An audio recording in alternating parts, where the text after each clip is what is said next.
Hello नमस्कार दोस्तों, आपका स्वागत है रोशन क्लासेस यूट्यूब में। हम लोग आज बात करेंगे इलेक्ट्रिक फील्ड पर, जो हमकी इससे पहले वाले वीडियो में हम लोग पढ़े थे। और आज का टॉपिक है इलेक्ट्रिक फील्ड, जो कि 12th के क्लास में हम लोग चल रहे हैं। ठीक है, 12th के क्लास के सेशन में हम लोग चल रहे हैं। बात करेंगे इलेक्ट्रिक फील्ड होता क्या है। ठीक है, तो आज का सेशन बहुत खास होने वाला है, इसलिए आप पूरा का पूरा वीडियो देखिएगा, जितने शुरू से लेकर अंत तक पूरा वीडियो आप देखें, क्योंकि यह क्लास 12th के लिए अगर कहा जाए बहुत बेस्ट अगर हेडिंग कहा जाए तो बहुत इंपॉर्टेंट हेडिंग है। ठीक है, और इससे हम लोग सीख पाएंगे। यही अगर हेडिंग जो बच्चा सीख लिया, इसके कहने का मतलब है कि इसके आगे वाले जो हेडिंग होंगे वह बड़ी आसान तरीके से सीखते चला जाएगा। ठीक है, तो हम बात करेंगे पहले इलेक्ट्रिक फील्ड है क्या। तो आप पहले एक तरीके जनरल तरीके से सोचा जाए तो आप गांव घरों में पहले कैसे सोचे होंगे या जानते होंगे, क्या कहा जाता है ऐसे कि गांव के अगर गांव बहुत बड़ा है, क्या होता है, गांव बहुत बड़ा है आपका, तो आपका उस गांव के बीच में अगर घर है तो आप या तो एक किनारे है घर, तो आप कहते हैं क्या कि अगर गांव के उस साइड यानी उस मोहल्ले में या उस एरिया में कहा जाए तो मेरा पकड़ है, यानी मेरा पहुंच है, ऐसे कहा जाता है। या तो कभी कहा जाता है कि कभी अपने एरिया में शेर तो बनते हो, अगर इस एरिया में आके देखो, मेरे एरिया में कभी आके देखो, तो कहने का मतलब ऐसा बहुत सी चीजें होती हैं। तो बात की बात है। लेकिन फिलहाल में आप जानते होंगे, जैसे हमारे पाकिस्तान और भारत के अगर बॉर्डर की बात बताया जाता है तो बॉर्डर है, यानी अगर कहा जाए कि भारत में बॉर्डर पे सैनिक होते हैं हमारे, उसके बाद उसी तरीके से कहा जाए कि अगर पाकिस्तानी सैनिक कोई अगर किसी तरीके से भी अगर हम लोग के बॉर्डर में कुछ फेंका जाता है या तो कभी घुसपैठी होती है, तो क्या होता है कि भारत के सैनिक तुरंत उसके ऊपर आक्रमण कर देते हैं। यानी वह एक तरीके का फील्ड है, क्या होता है, एक फील्ड होता है। और या तो जनरल तरीके से और कुछ बताया जाए, जैसे हम लोग के चैनल पे क्या होता है, केवल कहा जाए तो साइंस के बारे में ही फोकस किया जाता है। तो इस चैनल पे, हम लोग के चैनल पर कहा जाए तो केवल साइंस की बातें होती है, यानी मैथ बाकी सब चीजों की बातें नहीं की जाती है। तो कहने का मतलब है कि एक अपना फील्ड होता है, एक अपना प्रकरण होता है, उसी तरीके से एक होता है क्या, इलेक्ट्रिक फील्ड। यह हमें कैसे देखने के लिए मिलता है, तो हम आज चलेंगे इसी पर बात करेंगे। तो आप अगर वीडियो को सब्सक्राइब नहीं किए हैं तो चैनल को सब्सक्राइब कीजिए। चैनल को सब्सक्राइब करने के बाद अगर कहा जाए तो आप इस वीडियो को शुरू से लेकर अंत तक बने रहिए, क्योंकि तभी आपको समझ पाएंगे यानी वह इलेक्ट्रिक फील्ड कैसा होता है। और इससे फार्मूला मोस्ट इंपॉर्टेंट वाला फार्मूला है, इस फार्मूला से सीख लेंगे तो आगे हमको फार्मूला आगे समझ में आएगा। ठीक है, तो चलिए बिना टाइम व्यतीत करते हुए हम लोग चलेंगे, कहां चलेंगे, सेशन पर। क्या है इलेक्ट्रिक फील्ड। ठीक है, देखिए क्या है इलेक्ट्रिक फील्ड, यानी केवल कहा जाए इलेक्ट्रिक फील्ड यानी उसके अंदर आवेश की वजह से इलेक्ट्रिक फील्ड होगा। क्या होगा, आवेश की वजह से इलेक्ट्रिक फील्ड होगा। जैसा कहा जाए कि आप तो जान रहे होंगे कि प्लस चार्ज होता है और माइनस चार्ज होता है। ठीक है, यह होता क्या है, आप जानते हैं कि प्लस चार्ज और माइनस चार्ज एक दूसरे को अट्रैक्ट करते हैं, यहां पर प्यार वाली बातें होती हैं, यानी प्यार की फीलिंग होती है। ठीक है, लेकिन अगर कहा जाए कि वही प्लस चार्ज और प्लस चार्ज या तो माइनस चार्ज और माइनस चार्ज वाली बात होती है, जो सजातीय आवेश होते हैं, तो एक दूसरे को क्या करते हैं, रिपेल करते हैं, यानी प्रतिकर्षण का घटना उत्पन्न करते हैं। ठीक है, तो ऐसा आप लोग या हम लोग देखते हैं कि ऐसा जब होता है तो ऐसा ऐसे घटनाएं होती हैं। तो फिलहाल में अगर हम समझे कि यह होता क्या है, अच्छे तरीके से समझ आ जाए, तो हम कहेंगे कि एक, मान लीजिए एक आवेश यानी स्रोत है। ठीक है, क्या है, एक प्लस क्यू आवेश का स्रोत है, और इस आवेश का एक कोई फील्ड होगा। ठीक है, एक कोई इसका फील्ड होगा, तो एक फील्ड होगा, तो हम देखते हैं कि अगर इसका फील्ड कहां तक है, हम क्या करते हैं, टेस्ट करते हैं कि इस आवेश की कितनी शक्ति है, यानी कितना प्रबलता इसके अंदर है, कि अगर कोई इसके पास कितनी दूरी पर जाता है तो यह उसके ऊपर अट्रैक्ट करता है, या तो प्रतिकर्षण करता है या तो आकर्षण करने का क्षमता होता है इसके इसके अंदर देखते हैं जरा। अब हम बात करेंगे तो माना जाता है कि अगर कहा जाए इस आवेश का क्या होता है, इस फील्ड की बात करेंगे, ठीक है। इस आवेश का यह फील्ड है, ठीक है, इस आवेश का एक फील्ड है। अब हम टेस्ट करते हैं जरा। टेस्ट कैसे करेंगे, यानी एक इसके ही जैसा कहा जाए, इसके ही जैसा यानी प्लस चार्ज है, तो एक टेस्ट करने के लिए हम धनात्मक परीक्षण आवेश लेते हैं। एक धनात्मक परीक्षण आवेश लेते हैं। उसमें क्या होता है, उसमें अगर कहने का बात है तो हम कहेंगे कि एक परीक्षण धनावेश हम लेते हैं काफी दूर से, या तो अनंत पर स्थित होते हैं वैसा, या तो हम ले लेते हैं एक परीक्षण आवेश Q0, ठीक है। जरा आप देखिएगा कि इस आवेश का अगर हम मानते हैं, क्या है, हम मान रहे हैं कि इस आवेश का क्या होता है, इलेक्ट्रिक फील्ड ऐसा होता है। अगर हम कहते हैं Q0, यहां पर एक परीक्षण आवेश लाते हैं। अब यह आवेश इसके ऊपर क्या है, कोई अभी बल का इफेक्ट नहीं कर रहा। क्या कर रहा है, ढकेल नहीं रहा है, ना आकर्षण करने की क्षमता है। और एक बात आपको याद रखना चाहिए कि जो परीक्षण आवेश होते हैं वह सदैव धनात्मक होते हैं, और हम स्रोत में भी रखे हैं क्या, प्लस ही आवेश रखे हैं, ठीक है। इस बात को ध्यान देंगे। तो यह आवेश इसके ऊपर, यानी अगर कहा जाए यह आवेश मजबूत होगा, स्ट्रांग होगा, तो यह बड़ा टेस्ट करने के लिए तो छोटा सा लेते हैं, और यहां पर अगर कहा जाए तो बड़ा सूक्ष्म होता है, बहुत सूक्ष्म। तो अगर कहा जाए हल्का होने की वजह से, बहुत कमजोर होने की वजह से, अगर यह जैसे ही इसके अंदर इंटर करता है, जैसे ही इसके अंदर इंटर करता है, वह बल इसके ऊपर लगाना चालू कर देता है।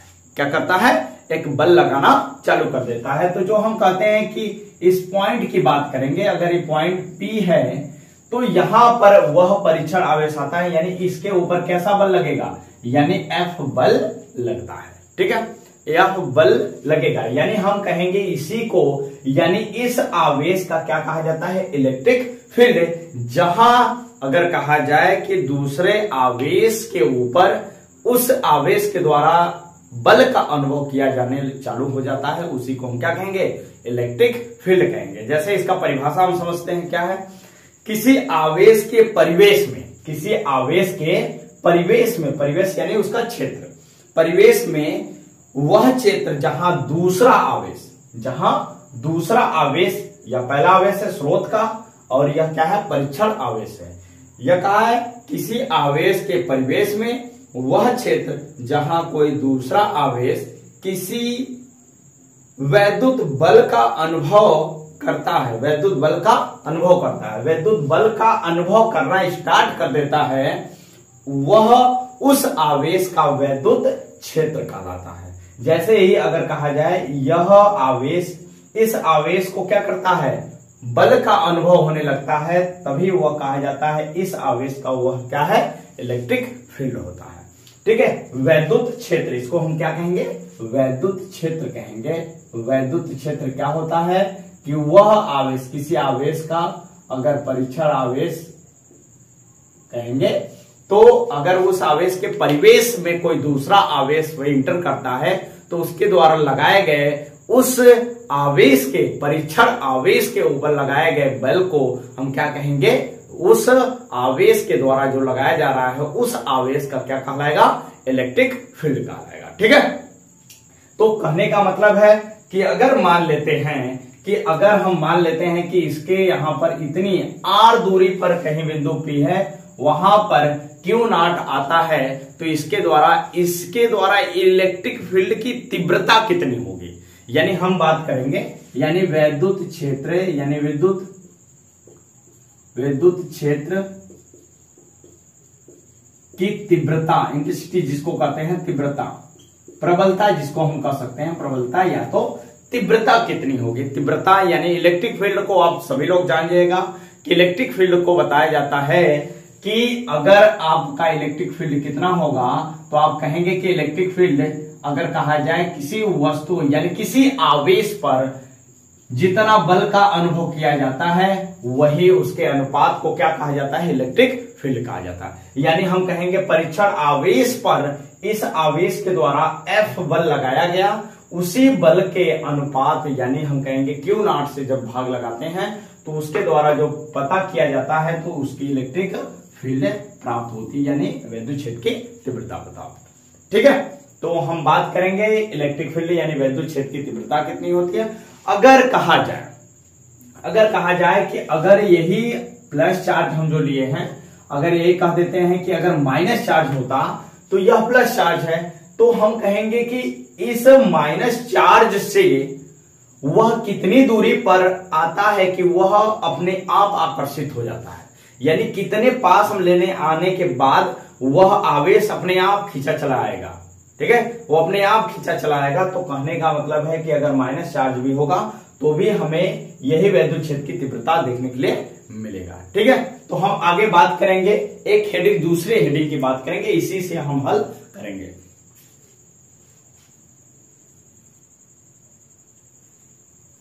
हाँ चलिए, क्या है वह हेडिंग, यानी वैद्युत क्षेत्र की तीव्रता क्या हुई। यानी अगर कहा जाए कि इस आवेश की वजह से इस आवेश पर बिंदु P है, यानी EP, इस पॉइंट पर वैद्युत क्षेत्र की तीव्रता कितने देखने के लिए मिलती है, यानी F/Q0 देखने के लिए मिलता है। ठीक है, तो हम बात करेंगे, एक हेडिंग की बात करेंगे, या तो आप यहां पर पहले लिख सकते हैं क्या, नोट करके लिखेंगे क्या, पहला नोट करके लिखेंगे कि विद्युत क्षेत्र एक सदिश राशि है, यानी इसकी दिशा होगी और मैग्नीट्यूड होगा, यानी परिमाण और दिशा दोनों होगा। ठीक है, दिशा, वैद्युत क्षेत्र एक सदिश राशि है। ठीक है, वैद्युत क्षेत्र एक सदिश राशि है। दूसरा पॉइंट अगर कहा जाए, दूसरा पॉइंट हम बात करेंगे कि वैद्युत क्षेत्र का मात्रक क्या होता है, यहां से देखिए, यहां पर मात्रक हो जाएगा क्या, न्यूटन प्रति कुलाम होगा, क्योंकि आवेश का मात्रक कुलाम होता है। एक पॉइंट और अगर हम हल करना चाहेंगे तो लिखेंगे विद्युत क्षेत्र का बीमीय सूत्र। ठीक है, बीमी सूत्र क्या होगा, जैसा करेगा का बीमा क्या है, ml के पावर -2 होता है। और अगर कहा जाए होगा तो आपका क्या होगा, यहां पर आवेश का क्या होगा, AT, आवेश का बीमा होता है। ठीक है, आवेश का बीमा। अगर हम बात करेंगे, इसी को हल करें तो ml t के पावर -2 ऑलरेडी यहां से, यानी 1 इसके पावर है, 1 इसके पावर है, यह ऊपर जाएगा तो आपका हो जाएगा t के पावर -1, a के पावर -1। या इसी को हम क्या लिख देते हैं, यानी ml t के पावर -3 और a के पावर -1 लिख देते हैं, यानी वैद्युत क्षेत्र की तीव्रता का बीमी सूत्र है। ठीक है, तो हम अगले हेडिंग पर बात करते हैं। ठीक है, अगला हेडिंग क्या है आपका, यानी इसी फिगर से रहेगा, लेकिन हेडिंग क्या होगा, अलग होगा, जो कि हम कहते हैं कि वही बेस्ट एकदम, अगर कहा जाए वैद्युत क्षेत्र की तीव्रता अगर किसी पॉइंट के लिए निकालना हो जाए, क्या हो जाए, किसी पॉइंट के लिए निकालना हो जाए, जैसे इस Q आवेश है, यानी R दूरी पर कहीं P है, तो अगर कहा जाए कि वह किसी पॉइंट के लिए कहा जाए कि वैद्युत क्षेत्र की तीव्रता कितनी होगी, तो हम उसके लिए गणना करेंगे। ठीक है, तो आइए देखते हैं क्या है आगे।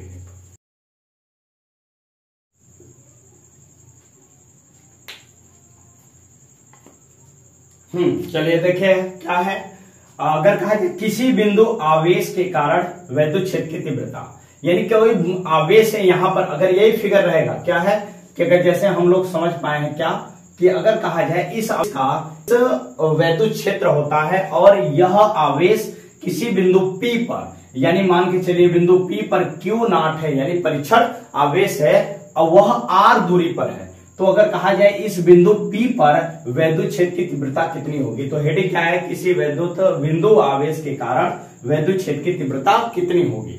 तो हमें यह फार्मूला तो पहले याद होना चाहिए, तो हम निकालेंगे क्या, जैसे अगर कहा जाए तो यह पहले अगर कहा जाए तो EP बराबर क्या होता है, यानी E है या तो P लिखिए, चाहे नहीं मत लिखिए, कोई दिक्कत नहीं है। यहां पर लिखेंगे E बराबर F/क्या होता है, Q0। अगर कहा जाए इसके ऊपर बल कितना लग रहा है, तो बल हम F का मान कैसे निकालेंगे?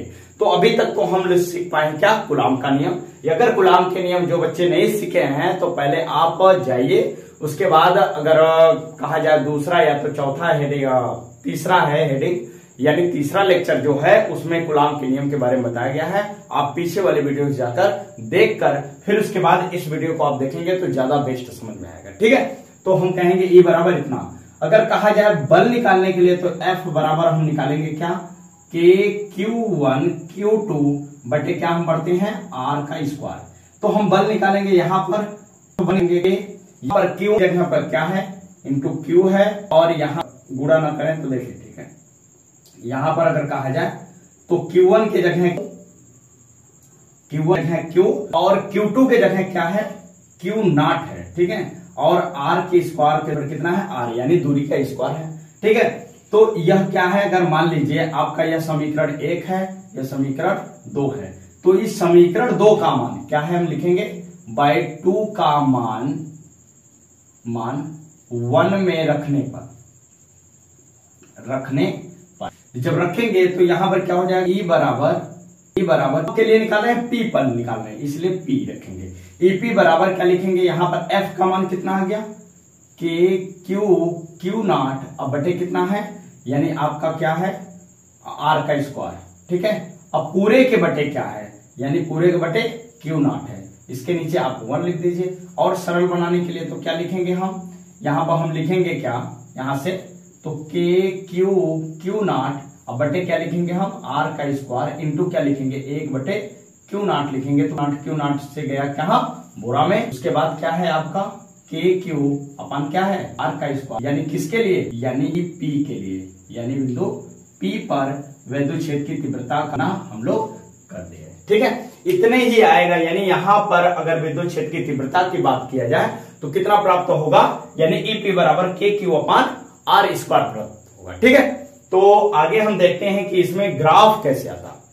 ठीक है, एक बार फिर से समझ लेते हैं, यानी किसी बिंदु आवेश के कारण वैद्युत क्षेत्र की तीव्रता का गणना अगर करना होगा तो हम लोग कैसे करेंगे, यानी कोई एक आवेश लेते हैं, उसके बाद उसका एक इलेक्ट्रिक फील्ड होगा, और अगर उस इलेक्ट्रिक फील्ड दूसरा कोई एक टेस्ट करने वाला या कोई कहा जाए परीक्षण आवेश सदैव कहा जाता है धनात्मक होता है, वह परीक्षण आवेश लेकर आते हैं, जो इस आवेश की वजह से उसके ऊपर जितना बल लगेगा वह आपका क्या है कूलाम के नियम से निकालेंगे, जो कि ऐसा हम लोग हल कर सकते हैं। ठीक है, उसके बाद उसी इलेक्ट्रिक फील्ड के मान में क्या करते हैं F बटा Q0 में हम क्या करते हैं पुट करते हैं, और यह आपका प्राप्त हो जाता है P बिंदु पर वैद्युत क्षेत्र की तीव्रता यानी इंटेंसिटी कितना प्राप्त होगा, यानी उसकी प्रबलता कितनी होगी। तो इससे हमें यह पता चलता है कि Q से R दूरी पर, यानी हम इसको क्या लिख सकते हैं, यानी हम इसको इस फार्मूले को लिख सकते हैं, क्या लिखेंगे, यानी EP बराबर क्या लिखेंगे Q अपान क्या है दूरी का स्क्वायर, क्या लिखेंगे हम दूरी का स्क्वायर, यानी इसको हम समझ लेते हैं। यानी इतने अगर कहा जाए पर ही वैद्युत क्षेत्र की तीव्रता का डिपेंडेंस है, यानी निर्भरता है।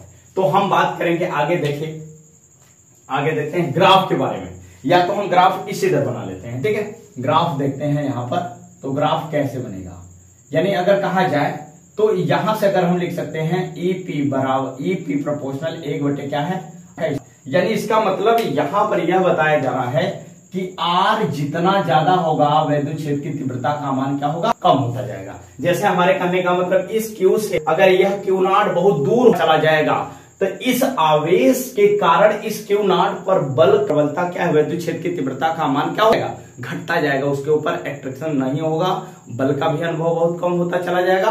उसके बाद क्या है अगर कहा जाए तो उनके बीच की प्रबलता यानी वैद्युत क्षेत्र की तीव्रता भी कम होती चली जाएगी। ठीक है, हम ग्राफ देखेंगे, यानी हम ग्राफ ऐसा देखते हैं, यानी E और क्या है R के बीच ग्राफ देखा जाए तो यह कह रहा है कि R जब बढ़ेगा तो E का मान घटेगा, यानी इसका ग्राफ ऐसे बनेगा।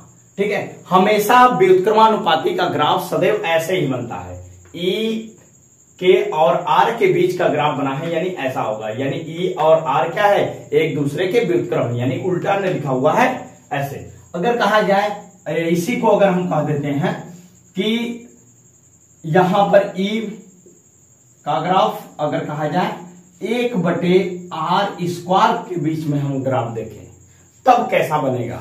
यानी अगर कहा जाए तो अगर हम कहेंगे कि इसका हमेशा समानुपाती बनेगा, हम क्या बोले, यानी E प्रोपोर्शनल 1/r² का अगर समानुपाती अगर कहा जाए, इसको क्या कहेंगे, समानुपाती। यानी 1/r² के बीच का ग्राफ है, यहां r के बीच है, यानी E और R क्या है, एक दूसरे के व्युत्क्रम है, यानी उल्टा है। यहां पर E और 1/r² हमेशा क्या है, समानुपाती है। तो इसलिए इन दोनों का ग्राफ ऐसा बनेगा। ठीक है, तो हम बात किए क्या, वैद्युत क्षेत्र की तीव्रता में हम लोग बात किए इलेक्ट्रिक फील्ड क्या है, और उसका हम समझे क्या, वैद्युत क्षेत्र की तीव्रता कितनी होती है, और उससे हम पता करते हैं कि किसी बिंदु आवेश के कारण कहीं r दूरी पर कोई एक परीक्षण आवेश रखते हैं, तो r दूरी पर कितना उस आवेश की वजह से इलेक्ट्रिक फील्ड पैदा होता है वहां पर, उससे हम पता करते हैं कि फार्मूला क्या आया। ठीक है, तो यही फार्मूला आप याद करके रखिए, और कैसे आया आप तो वीडियो देख रहे हैं, और इसी फार्मूला से हम अगले सेशन में मिलेंगे, एकदम धांसू वीडियो को लेकर आते हैं, और उसी पर हम लोग फोकस करेंगे, और वहां पर जो न्यूमेरिकल कराया जाएगा यानी थ्योरी कराई जाएगी, जो थ्योरी हमें डेरिवेशन के लिए किया जाता है, जो बोर्ड के एग्जाम में बेहद इंपॉर्टेंट होता है। ठीक है, तो इससे पहले वाले वीडियो में हम बात करेंगे, यानी इसके बाद वाले वीडियो में अगर देखेंगे तो इलेक्ट्रिक फील्ड की कैसे वैद्युत बल की रेखाएं उत्पन्न होती हैं, वैद्युत क्षेत्र की रेखाएं कैसे कैसे उत्पन्न होती हैं, वहां पर हम बात करेंगे। फिर इसके बाद इसका हम डेरिवेशन दूसरे फार्मूले में पुट करके देखेंगे। तो आप गैस अगर कहा जाए तो आप वीडियो देख रहे हैं, और अगर वीडियो देख रहे हैं यानी चैनल को सब्सक्राइब नहीं किया तो चैनल को सब्सक्राइब करें, और ज्यादा से ज्यादा बच्चों को जोड़ने का प्रयत्न करिए, क्योंकि इस चैनल पर आपको ज्यादा से ज्यादा अगर कहा है हिंदी मीडियम की बात किया जा रहा है, तो हिंदी मीडियम और घरेलू तरीके से जो सिखाया जाता है, इस वीडियो पर आपको अच्छे तरीके से हर चीजें समझ में आएंगी। ठीक है, तो आपसे हम विदा लेते हैं, यानी इस वीडियो को देखने के लिए आपको धन्यवाद। ठीक है।